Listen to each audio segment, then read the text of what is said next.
వి gold trusted gold buyers. మీరు తాకట్టు పెట్టిన బంగారాన్ని విడిపించి ఈ రోజు ఉన్న మార్కెట్ ధరకు కొనబడును.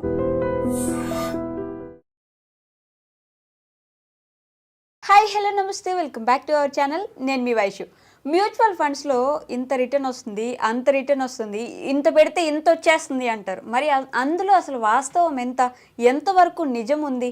ఈ విషయాలు నాతో పాటు మాట్లాడడానికి మ్యూచువల్ ఫండ్స్ డిస్ట్రిబ్యూటర్ శ్రీనివాస్ గారు ఉన్నారు. సార్తో మాట్లాడదాం. హలో సార్, నమస్తే. నమస్తే అండి. సార్, మ్యూచువల్ ఫండ్స్ పెడుతున్నాం, ఓకే, ఇంత రిటర్న్ వచ్చేస్తుంది, అంత రిటర్న్ వచ్చేస్తుంది అంటారు. నిజాలు ఎంత? మాకు ఏదైనా ఒక ఎగ్జాంపుల్తో చెప్తే మేము నమ్మడానికి ఉంటుంది కదా. అలా మ్యూచువల్ ఫండ్లో అంత రేటును వస్తుంది, ఇంత రేటును వస్తుంది అంటే ఇది అంత వాస్తవమే. ఓకే, కానీ ఎంతమందికి వచ్చింది క్వశ్చన్ మార్క్ అండి. రైట్. యాక్చువల్గా నేను ఒక పాస్ట్ హిస్టరీ తీసుకుని మనం మాట్లాడుకుంటే ఏదైనా ప్రూవెన్ స్ట్రాటజీనే కదా చెప్పాల్సింది. అంటే ఇంతకు ముందు ఏం జరిగిందో చెప్తే మనం నమ్ముతాం. అవును. రియల్ ఎస్టేట్ కూడా అంతే కదా, గోల్డ్ కూడా అంతే కదా. రైట్. అక్కడ ఎకరం ₹1,00,000 కొన్నాయి, వాళ్ళు 10 కోట్లు ఉందంటాం. లేకపోతే 400-500 రూపాయల గ్రామం ఉన్నప్పుడు కొంటే వాళ్ళు 10,000 అయిందండి. అదొక ప్రూవెన్ మనకి హిస్టరీ. అట్లా కూడా మ్యూచువల్ ఫండ్లో కూడా చాలా హిస్టరీ, చాలా ఎగ్జాంపుల్స్ ఉన్నాయి. ₹10 అనేవి వాళ్ళ ₹4,000 అయింది. ₹10 ఇన్వెస్ట్మెంట్ చేస్తే వాళ్ళు ₹4,000 పెరిగింది. ఇట్లాంటి ఈ ఎగ్జాంపుల్స్ కోకొల్లలు ఉంటాయి. కానీ ఎంతమంది ఇన్వెస్టర్స్ ఆ రిటర్న్ తీసుకున్నారు అనేది క్వశ్చన్ మార్క్.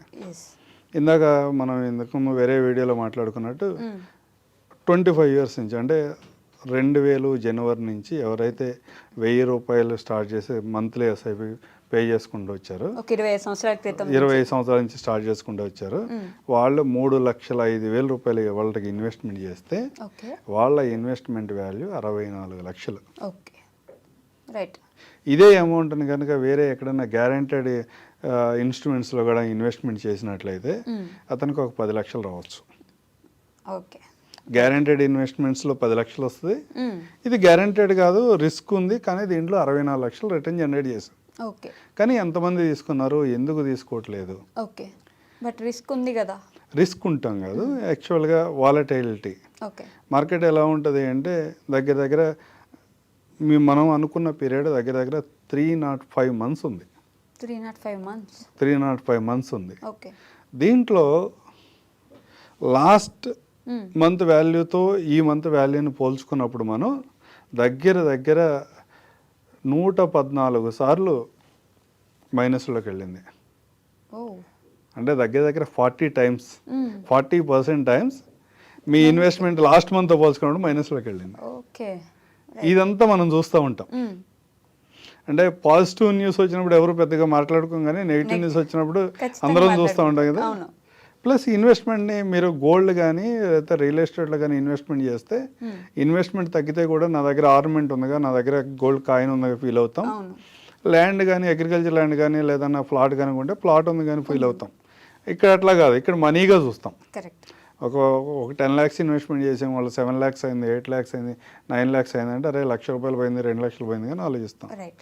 ఈ రిస్క్ వల్ల చాలామంది కంటిన్యూ చేయట్లేదు. పెడుతున్నారు, కంటిన్యూ చేయట్లేదు. ఎలా ఉంటుందంటే సిచ్యువేషన్, నేను ఒక వేరే ప్రోడక్ట్ని డీల్ చేస్తాను అనుకోండి. ఈ ప్రొడక్ట్స్ అన్ని ఫైనాన్షియల్ ప్రొడక్ట్స్ అన్నీ కూడా ఇండియాలో ఎప్పటికీ కూడా ఎవరన్నా వచ్చి అడ్వైజ్ చేసి రిక్వెస్ట్ చేస్తే ఇన్వెస్ట్మెంట్ చేసే, కానీ వాళ్ళంతటిగా వాళ్ళు వెళ్ళి ఇన్వెస్ట్ చేసే పర్సంటేజ్ చాలా తక్కువ. ఆల్మోస్ట్ అడ్వైజరీనే ఇదంతా కూడా. వీళ్ళు అంటే మనం బిజినెస్ గానో లేదా సెల్ఫ్ ఎంప్లాయ్మెంట్ అనో లేదా ఎంటర్ప్రైన్యూర్ అనో రకరకాలుగా ఏ భాష మాట్లాడుకున్నా మనం వెళ్ళి వాళ్ళకి నాలెడ్జ్ షేర్ చేసి ఇట్లా ఉంటుంది అని చెప్పి మనం ఇన్వెస్ట్మెంట్ చేపిస్తున్నాం. దీంట్లో మనం అందరం ఎందుకు చేపిస్తున్నాం? మన ఫైనాన్షియల్ బెనిఫిట్ కోసం. ఈ చేపించే క్రమంలో చాలామంది ఇన్వెస్ట్మెంట్ చేస్తున్నారు, కానీ వాళ్ళంతటికి వాళ్ళు వచ్చి ఎవరు ఇన్వెస్ట్మెంట్ చేయట్లా. ఇన్వెస్ట్మెంట్ చేసిన సందర్భంలో మన లాంటి వాళ్ళు చాలామంది ఉంటాయి కదా, ఒక్కో రకమైన అడ్వైజరీలో కూడా ఒక్కో రకమైన ఇన్వెస్ట్మెంట్ ఒక్కో రకమైన రిటర్న్ జనరేట్ చేసేది ఇన్వెస్టర్కి కానీ అడ్వైజర్కి కానీ. మార్కెట్స్ బాగున్నప్పుడు ఇంకో ప్రోడక్ట్ డీల్ చేసే వ్యక్తి వెళ్ళి మార్కెట్స్ అన్నీ ఇబ్బందిగా ఉన్నాయి, ఇట్లాగే అయిపోతే నీ మొత్తం మనీ జీరో అయిపోతుంది, ఉన్నదానిలో సేవ్ చేసుకుందో కానీ ఈ ఇన్స్ట్రుమెంట్లో పెట్టి అంటాడు. ఆటోమేటిక్గా మధ్యలోంచి తీసుకొచ్చి ఇక్కడ ఇన్వెస్ట్మెంట్ చేస్తాం, అక్కడ లాస్ బుక్ చేస్తాం, ఇక్కడైనా రిటర్న్ రాదు. ఇలాంటి సిచ్యువేషన్స్ మార్కెట్లో చాలా జరుగుతూ ఉంటాయి. ఎవరైనా ఇన్వెస్టర్ ఏదైనా లాంగ్ టర్మ్ గోల్ కోసం కనుక ఇన్వెస్ట్మెంట్ చేస్తుంటే మ్యాక్రోస్ ఎలా ఉన్నాయి, ఓకే.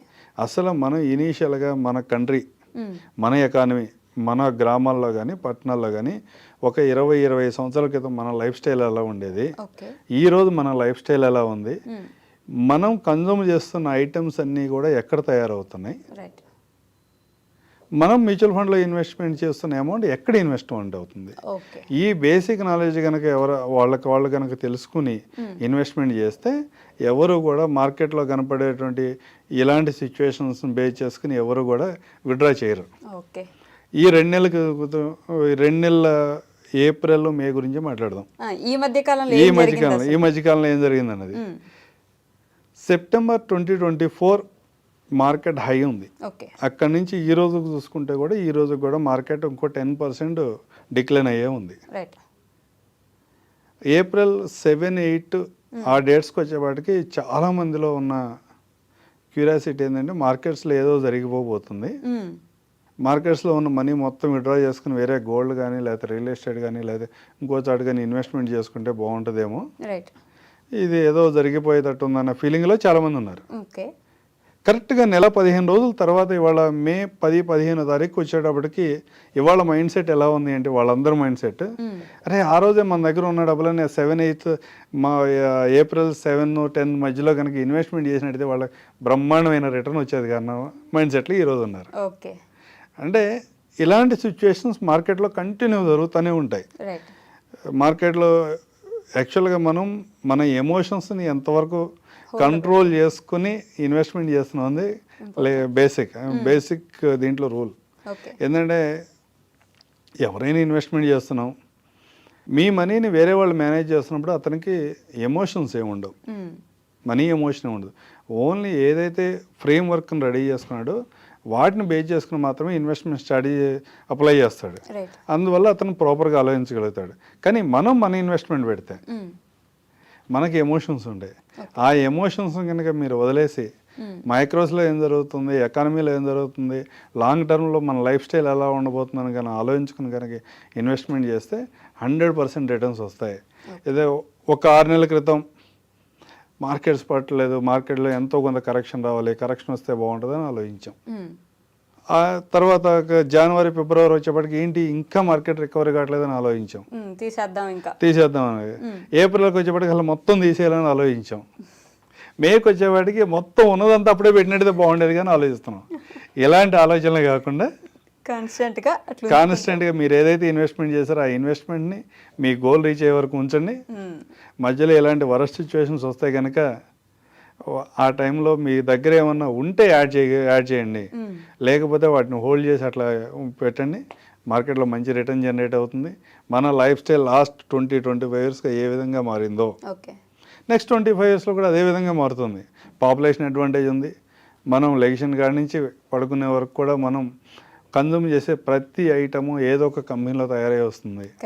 ఆ కంపెనీ బిజినెసెస్ అన్నీ బాగున్నంతసేపు మన మ్యూచువల్ ఫండ్ కూడా బాగుంటుంది. ఇదే రకమైన రిటర్న్స్ నెక్స్ట్ 30-40 ఇయర్స్ కూడా జనరేట్ చేయగలుగుతాం. ఓకే సార్, థ్యాంక్ యూ అండి.